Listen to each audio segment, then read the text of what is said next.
और हिंदी भाषा बोलने समझने वालों की तादाद 80 करोड़ है। दुनिया में भी हिंदुस्तान को भी मिला लें और इसका व्यापक प्रचार प्रसार और कैसे हो। अगर दो बातें आपको सजेस्ट करनी हो इस इंडस्ट्री को या जो लोग भी इसके लिए जिम्मेदार हैं जो इसको और बड़ा कर सकते हैं, तो क्या बातें, जो जिन चुनौतियों का आपने जिक्र किया, ये इसका विस्तार कैसे हो सकता है? अब इतना मुझे शायद समझ नहीं है। मुझे इतना पता है कि थोड़े से ऐसे डिसीजन लेने पड़ेंगे जिसमें रिसर्च और शूट होने से पहले का जो प्रोसेस है उसमें काफी रिगर चाहिए, उसमें काफी एक तरह का कॉन्सेंट्रेटेड वर्क चाहिए जो कि एक ऐसी स्क्रिप्ट तैयार करे जो यूनिवर्सल हो थीमेटिकली, और फिर इसका एग्जीक्यूशन भी उसी तरह से ईमानदारी से हो। आई फील लंच बॉक्स एक ऐसी फिल्म थी जो बहुत छोटी इंडिपेंडेंट फिल्म थी जिसका एक थीम बहुत यूनिवर्सल था और वो दुनिया में जिसने भी देखी उनको वो फिल्म पसंद आई है। बिल्कुल। तो उस तरह की थीम्स को एक्सप्लोर करना जरूरी है जो यूनिवर्सल हो। इरफान जी ने उस किरदार को निभाया था, जिया था, और यकीनन उसका अलग ही स्वरूप हम सब ने भी देखा था टिफिन बॉक्स को लेकर। हाँ, तो मुझे लग रहा है कि फिल्म मेकर्स को थोड़ा सा ऐसे चॉइसेस लेना चाहिए जो कॉमर्स से ड्रिवन ना हो। थोड़े से फेलियर्स के लिए रेडी रहे, कमर्शियल फेलियर्स के लिए रेडी रहे, क्योंकि वो एक फर्टाइल ब्रीडिंग ग्राउंड तैयार करेगा जहां पर शायद नई उपज पैदा होगी। अगर आपको ऑप्शन मिले तो कौन कौन सी वो फिल्म एक्ट्रेस है जिनके साथ आप रोल प्ले करना चाहेंगे ऑपोजिट? पहला नाम तो सामने से आ जाएगा, दूसरे नाम से शुरुआत कर लेते हैं। जो नाम मैंने बताए थे तब्बू के साथ मुझे सीनियर है वो तो। हालांकि ऐसे मैं सोचता नहीं हूँ, मुझे जब भी मिल जाती है स्क्रिप्ट और मैं पूछता हूँ कि इस रोल के लिए कौन है, और मैं ज्यादातर एक्साइटेड ही हो जाता हूँ क्योंकि मुझे शायद ऐसे रोल ऑफर किए जाते हैं जब पर ऑलरेडी बहुत एक स्ट्रॉन्ग कास्ट होती है। But I have more preference for directors than actors, ऐसा मैं सोच। जब स्क्रिप्ट आपके सामने आती है तो उन चीजों में क्या देखते हैं आप? किस तरह के स्क्रिप्ट में, मतलब हालांकि आपकी OTT और फिल्में हमने देखी हैं, लेकिन आप किस तरह का परफॉर्म करना चाहते हैं? क्या आपकी चाहत होती है स्क्रिप्ट में? स्क्रिप्ट पहले तो आपको मन करे कि अगला पन्ना पढ़े, आपका इंटरेस्ट बना रहे, और अगर कोई बहुत ओरिजिनल थॉट लेके आता है या बहुत ओरिजिनल जगह की फिल्म, लोग, कुछ ऐसा जो आपको पूरी तरह से ग्रिप कर ले, एट द सेम टाइम आपको कहीं पर इन्फॉर्म भी करे नई चीजों के बारे में। जैसे स्कैम जब आया था, it was story of a con that happened, but the accounting of it was so nice कि लोगों को सीखने को भी मिला, एंटरटेन भी हुए। तो और डार्लिंग्स ने मुझे शॉक किया था। मुझे लगा इस तरह का इसमें ये डार्क ह्यूमर कह रहे थे उस फिल्म को। मैं कहा ह्यूमर है कहाँ यहाँ पर इतना। It's just thematically it is dark about domestic violence, but the treatment was with a lighter, lighter stroke.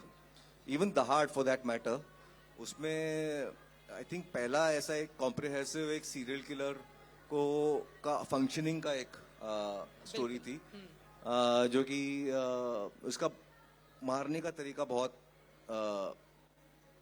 नया था, क्योंकि हमेशा हम लोग क्राइम दिखाते हैं, करते हैं, वो एक पिल दे देता है, काम हो जाता है। तो मुझे वो बहुत ही शॉकिंग लगा था। ये तो बहुत सीरियस बातें हो गई, बिल्कुल वैसे ही जैसा कि किरदार आपको लेकर आपकी फिल्मों में हमें देखने को मिलता है। लेकिन इन पर्सन कैसे हैं विजय वर्मा? क्या पसंद करते हैं? आपने कहा खाली समय में तो कुछ नहीं करता, लेकिन कुछ पसंदीदा चीजें होंगी, पढ़ना, कविता लिखना, शेर व शायरी करना। किस तरह के गाने सुनते हैं आप, या क्या कोई गाना गुनगुनाते हैं? तो आपका व्यक्तित्व कैसा है? विजय वर्मा को अगर समझना चाहें हमारे सारे दर्शक, तो आप अपने बारे में कैसे इनको विस्तार से बताएंगे? आई थिंक मैं वीडियो गेम का बहुत शौकीन रहा हूँ, पढ़ने का बहुत शौकीन रहा हूँ, स्पेशली शॉर्ट स्टोरीज मेरा फेवरेट रहा है। कविताएं पढ़ने का मुझे शौक है। क्रिकेट का मैं बहुत शौकीन हूँ, खेलने का, और देखने का था जब तक सचिन खेल रहे थे। तो अभी तो जब वर्ल्ड कप में हमें हार मिली तब तो बहुत दिल टूटा होगा। मैंने देखा, मैंने गम मनाया उसका, और मुझे लग रहा था कि इस वर्ल्ड कप में कोई चांस ही नहीं कि हम हारे। हाँ, बिल्कुल। शॉकिंग। वो सभी के लिए ऐसा ही था, किसी को उम्मीद नहीं थी कि हम ये वर्ल्ड कप 10 मैच जीतने के बाद हार जाएंगे। तो काफी मायूस हुआ, लेकिन बहुत टीम ने इतना अच्छा परफॉर्म किया था कि we had very little to favourite complain. Cricketer आपका? अभी तो Virat Kohli is my favourite cricketer. आपने कहा कि कविताएं पढ़ने का आपको शौक है, किस तरह की कविताएं, क्या आप लिखते भी हैं और क्या सुनाना भी चाहेंगे आप? नहीं, मैंने कभी कविता लिखी नहीं है, बट सोचा नहीं है कि कभी लिखूंगा। बट आज आपसे बात करके मुझे लग रहा है कि शायद मुझे ट्राई करना चाहिए। अगली बार जब आऊंगा तो शायद एक कविता पढ़ दूं अपनी। कोई कविता जो सुनाना चाहें या कोई गीत ऐसा जो गुनगुनाना चाहें आप? जी नहीं, मैंने कविता पढ़ दी है सबके लिए। चाहो तो मैं, I don't know, I came prepared with this one.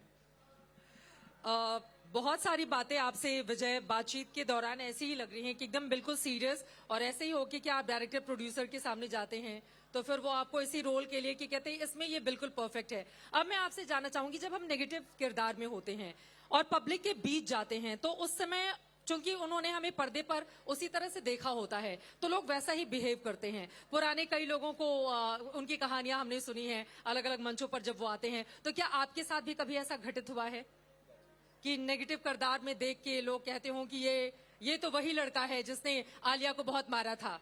नहीं, ऐसा हुआ है। ऐसा हुआ है बहुत बार। कहीं पर मैं मेकअप करवा रहा था किसी होटल के कोई एक इवेंट था जहां पर एक एरिया दे दिया था मेकअप के लिए। मैं वहां पर बैठ के अपना मेकअप करवा रहा था, जो भी वहां से आ रहा था उस टाइम पे दाढ़ रिलीज हुआ ही था। और जो वहां पर मेकअप करवाने आए ऐसे एकदम से डर जाते थे मुझे देख के, ये क्या है।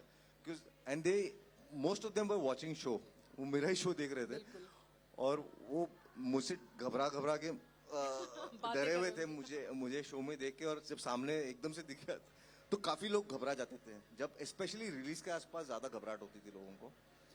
बट अब मैंने इतना कर लिया कि मुझे अब फर्क आपने नहीं इस चीज को एक्सेप्ट कर लिया है? पड़ता। हाँ, अब जो मतलब अब काम किया है इस तरह का तो लोग डरेंगे ही।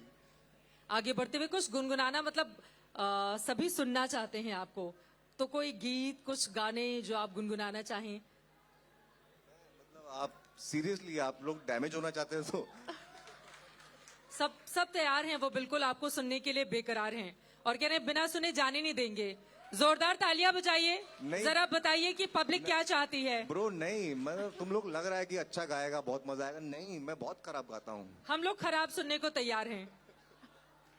खराब किरदार के तौर पर जब हमने एक नेगेटिव किरदार करने वाले को सुपरस्टार के तौर पर एक्सेप्ट किया और फैंस आपको इतना चाहते हैं तो उनके लिए नहीं गाना है। नहीं, मैं सीरियसली आप लोग की भलाई के लिए कर रहा हूँ।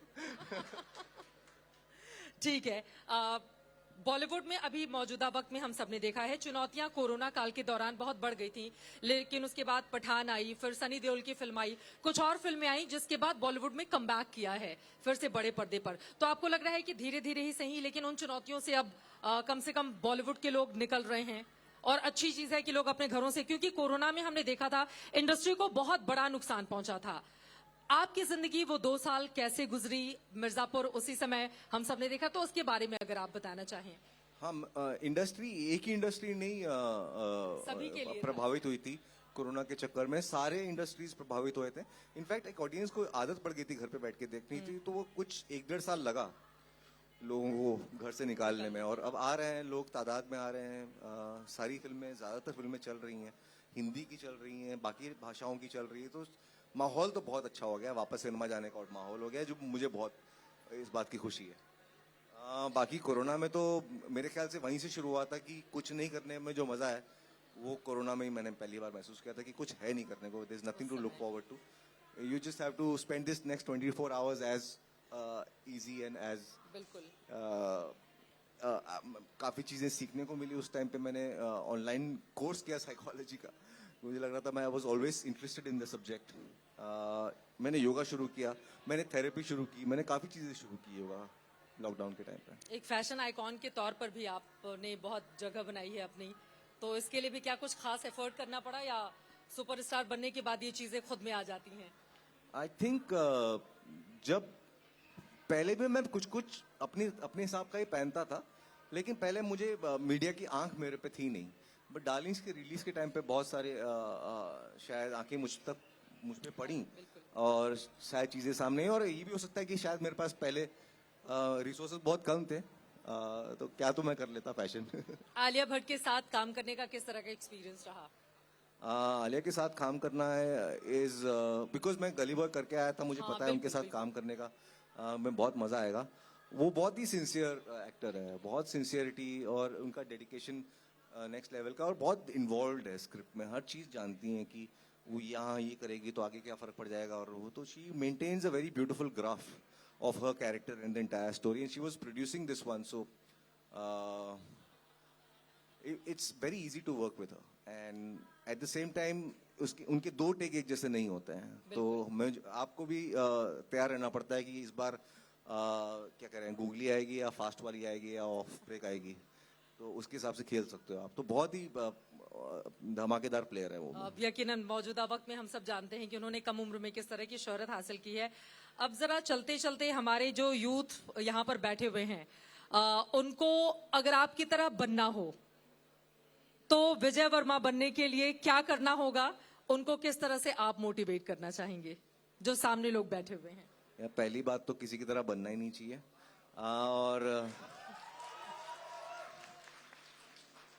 और अगर आप इस फील्ड में आर्टिस्ट बनना चाहते हैं या आर्ट्स की फील्ड में कुछ करना चाहते हैं, तो सबसे ज्यादा तो मुझे लगता है कि खुद को ढूंढना सबसे पहला धर्म है आपका। जब तक खुद को नहीं ढूंढ पाएंगे तब तक आर्ट मिलेगा ही नहीं आपको, कहीं पर किसी भी चीज में नहीं मिलेगा। सो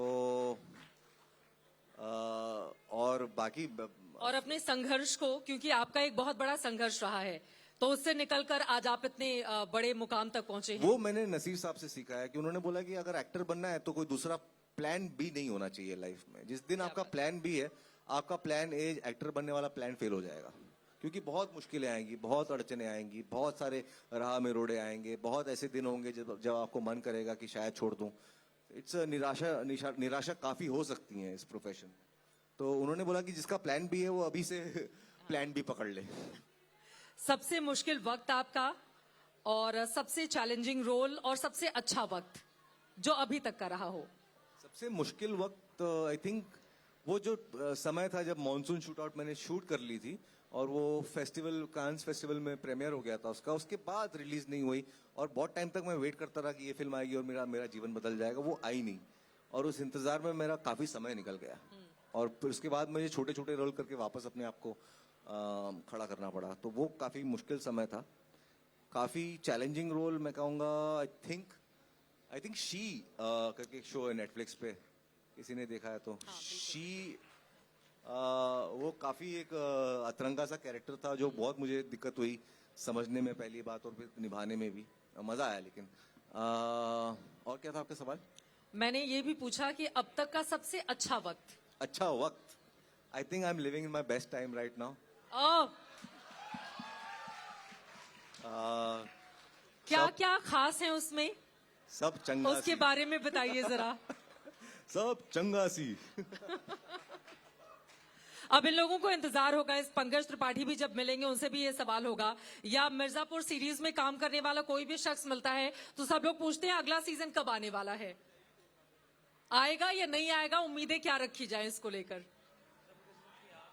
धीरज बनाए रखें, मिर्जापुर सीजन 3 आपके लिए गर्मा गर्म रसोई में बनाया जा रहा है, और बहुत जल्द ही आपको परोसा जाएगा। क्या बात है।